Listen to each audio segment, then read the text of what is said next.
right, perfect. All right, yes. So, okay, there we go. So yes, I'm Stacey Croft. I am the University Program Manager with SRS Distribution. I've been here for 4.5 years. So we've definitely grown in that time. When I started, we had 12 interns and 25 management trainees. Next summer, we'll have 30 interns, and I just got the new number that we will have 75 management trainees. Wow. So if I'm a little flustered, that's probably why, because that's a very big jump. But I think that at the pace that we're growing, it's a really good opportunity, so it should be good. I also have joining me Will Bagwell today, so I'm going to go through the presentation, just kind of talk about, you know, the company and then opportunities for students to work with us. And then at the end, we'll take any questions, and it will be kind of open game. You know, it can be about the company, it can be about interviewing, resumes, all that sort of stuff. And Will's a great reference since he did go through the internship as well as the management trainee and is now an assistant branch manager. So he can kind of tell you about, you know, what he did and how his responsibilities have grown. So we'll go ahead and get started. So just kind of a little bit background story. We started by buying a company out of bankruptcy, Suncoast River Supply in Florida. It was 8 branches. And since 2008, we have grown that footprint to 44 states with over 300 locations around the US. We grow through opening our own stores organically, which are called greenfields, and then also through acquisition. So it's crazy because these numbers can change so quickly. When I started, I was talking earlier with my boss today that when I started, we were at 143 locations. So in 4.5 years, it's grown pretty quickly. And these numbers actually don't even take into account our newer vertical, Heritage Landscape Supply Group, which I'll talk about a little bit later with the management trainee program. So as you can see, we've grown a lot. We are pretty much in every major city and, you know, sprinkled out across the country. So it's really great for people who are interested in seeing other parts of the country, learning different markets, because there's very few states that, I mean, unfortunately, if you're interested in going to Maine, we don't have that opportunity yet, but everywhere else we do. As far as our growth, we are growing and have grown 35% faster than the overall residential roofing market. A lot of this is because we do grow through acquisition.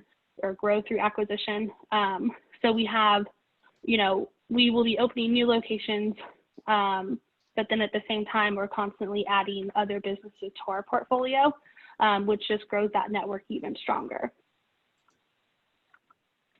As far as our sales history, we were the fastest company to 1 billion amongst other competitors for us. And actually, this has kind of changed a little bit. I mean, obviously, if we're the fastest, that's not going to change. But even just some of our competitors have changed. A couple of these companies have combined through a merger, but still you can see from, you know, 6 years to 78, that's a big jump. And we just keep growing every year. One of our big things is that 10 billion in 10 years. So that was an initiative that we launched a couple years ago. And we're definitely plodding along steadily to continue to hit that goal. Our mission and vision, confusing, is make money, have fun, and give back. So the give back portion comes into play with SRS's Raise the Roof Foundation. That's an organization that we have that supports nationwide, you know, the communities that we're in. Most of the initiatives that we're involved with are going to have to do with like child advocacy and veterans. And then we have a couple animal organizations that we work with also. So it's fun because we have every year there's an International Roofing Expo, and our company at the end hosts a big concert that's a benefit concert for this organization. So last year's concert was Journey, which y'all are probably a little too young to understand that that's a big deal. You might know like one Journey. Or 2 songs, but exactly. So but it was a good time. I wasn't able to be there because I was traveling to universities, but I heard it was fun. But so, there's a lot of fun opportunities where you get to network with people, but then also get to have a good time. We host a golf tournament every year. Unfortunately, this year's was canceled, but they've moved it to the spring, so we'll probably just have 2 for the year. But it's really nice to be able to, work somewhere that you are working in your community, but then it's like you can dedicate resources, whether it's product or your time. And then our vision, which is why we, as I said, that we grow through acquisitions, that it's to form the strongest national network of independent roofing distributors. So a lot of times we'll have our companies that, either they're interested in joining because it is, we're a well-known company. I think that we do a great job, but at the same time, they have the larger buying power behind SRS and can transfer materials and inventory a lot easier than if they just stay kind of on their own. Between 8 locations and 300, there's a lot more aid and help and buying power that you have. A big part of why we're successful is because we are partnered with some of the best suppliers. I would say a big part of every person in the branch's day, but especially operations assistant, branch manager, is working with our vendors just to make sure that we have the best pricing and we have as much product on hand as we need. A little difficult right now with supply being a little bit low due to COVID, but I know every day that they're working on those relationships. And then what makes us different, a common thing that you'll hear if you talk to SRS employees is that we don't make anything, we're not a manufacturer. So, we're buying product and selling it to our customers. So really the only thing that sets us apart from our competitors is our people. So we work hard to be an employer of choice, and that's, at universities, in the field for driver, warehouse, inside sales positions, just to attract the best talent so that our branches are running as efficiently as possible. Our recruiting programs, so we go to 12 to 14 universities a semester, and we handpick those universities based on the majors and the students that we've met from there, that we have heard about the major programs, and that's why we decide to go. So if you look at our website, you'll see that they're kind of sprinkled across the U.S.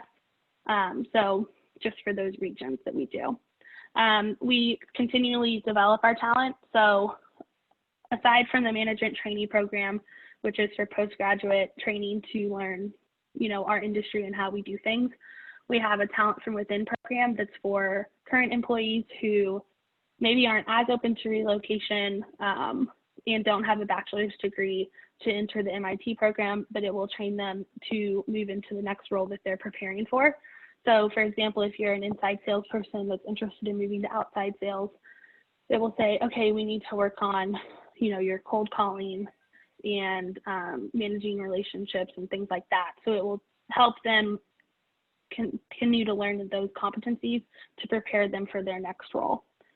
And then just as far as retaining talent and maintaining engagement, we have a lot of communication from the headquarters.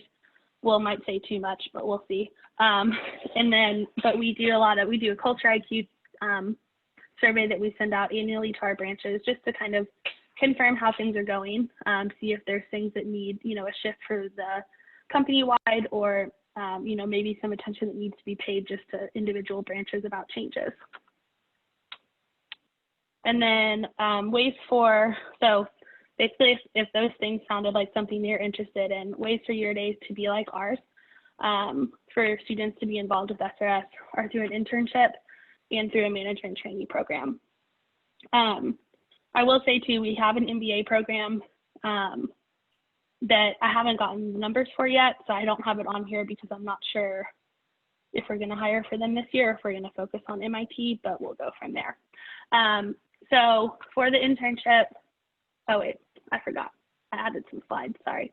So I thought it would be cool for you guys to be able to see just specifically on, hires that we've made from your university.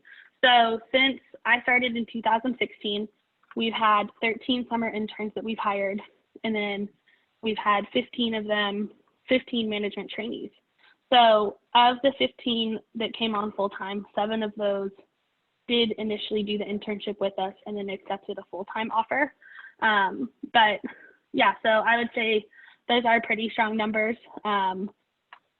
We had we had 1 year, what was it, last year or the year before, that we had 10 management trainees from the Citadel all at one time. So that was a big year for us, and I'm still trying to hit that. I'm still trying to hit or exceed that goal for this year. So hopefully you guys can help me out with that.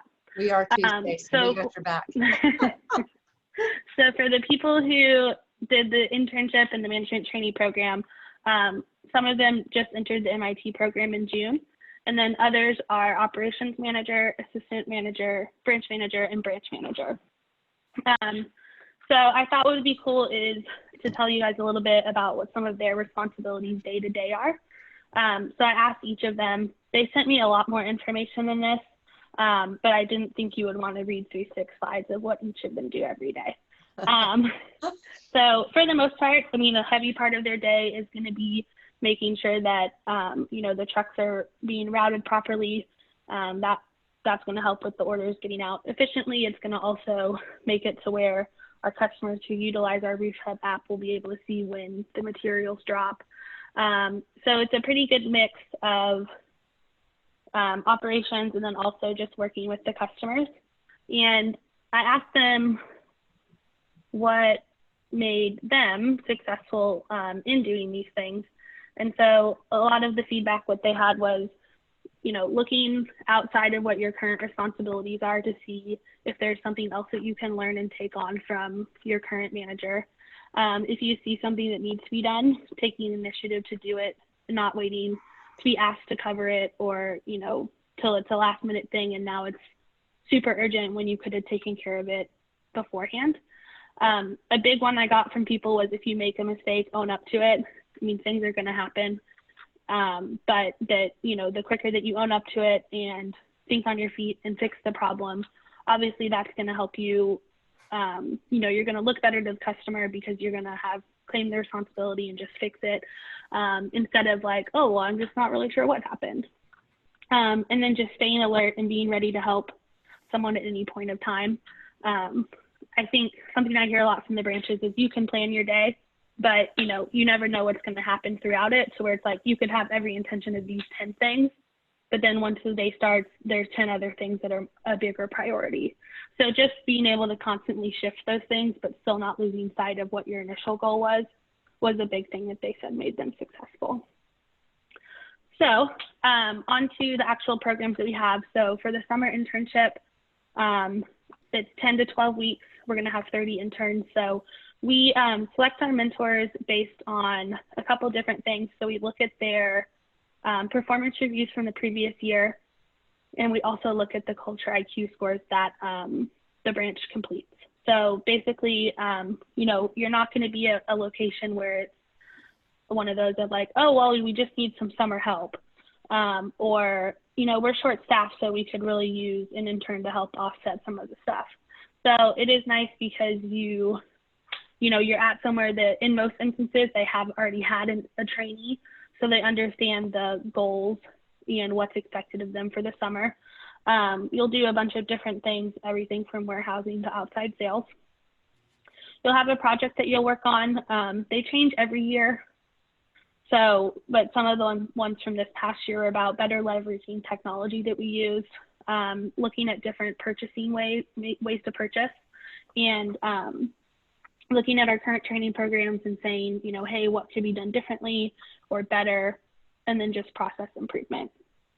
You'll have bi-weekly meetings with your coach, so me, and what we do there is just kind of check in, make sure everything's going well, keep you on track with the checklist that we work on. And then, so traditionally there's a visit to corporate that's a 3-day trip. So that's when the interns, it's cool because you get to meet everyone else that's been in the program across the country for the summer, but then you also get to present your project and you have the opportunity to interview for the management trainee program. So this past summer we had 3 interns from the Citadel. They all interviewed towards the end of their internship, and I should have gotten offers out to them a couple weeks ago, but I'm hoping to get offers out to them by next week. So Austin, I know I saw you on here, so that should give you a little bit of confidence there. So the internship itself, it's a great way just to kind of get your foot in the door and see, make sure that it's something that you'd be interested in to pursue as a full-time position. So then for the management trainee program, it's going to be a longer program. It's 8 to 18 months, and it would be at a branch or a group of branches. That group of branches, it could be, so we've changed it recently to group of branches, and our thinking behind that is just to give you the opportunity to have experience with different management, different products and different markets, and just kind of shake it up a bit to where you have just a different, than being at one location. Our branches, even if they're close to each other, run differently. So being able to get that extra experience is something that we're gonna pilot this year. So yeah, hands-on training in one of the 75 locations. You'll learn the fundamentals in each part of the branch. You must be open to relocation. I understand if I was from the Carolinas in the Southeast, I would want to stay, just like I want to stay in Texas. But you've seen the footprint, so we have to have people who are willing to go to those places. And then you would start anywhere from, obviously, if you're a December grad, you would start in December or January. And then a May grad could start May, June, July. I put the start dates because I think some December grads get scared when I say 2021, like that they're going to have to wait to start. But yeah, we are on a fiscal year, so I think that we probably will have some people who weren't able to find employment that were May grads, and hopefully they'll be able to start with us a little bit earlier than typical. So then as a sort of final thing, I just put some ways to get in touch. So my email, my work cell phone number, my LinkedIn, and then the second LinkedIn is my boss, Cynthia Lang. So she's the Director of Talent Acquisition. She posts a lot of great content, and we'll both be posting things on there that we're doing just since the semester is virtual or career fairs are virtual, to just get in front of the students more and get to know you guys more and provide some additional opportunities to learn about us. And then, just the standard LinkedIn and all that. We do have a fall speaker series that we're going to do. And what that's going to be is, so John DeRosa is our Director of Customer Relationships, and he will be hosting, he'll be doing a webinar next Tuesday at 3:30. And he's just going to talk about how majors that you may be in are actually a great gateway into a sales role. He is a great speaker, and he's been working really hard on some great content. So I have a flyer for it too, but if you are interested and you'd like to sign up, the link at the bottom is just a form to sign up, and then I'll be emailing out the actual webinar information. And there is another Stacey Croft on LinkedIn, so if you find the one that works at University of Buffalo, it's not me. Go with the other one.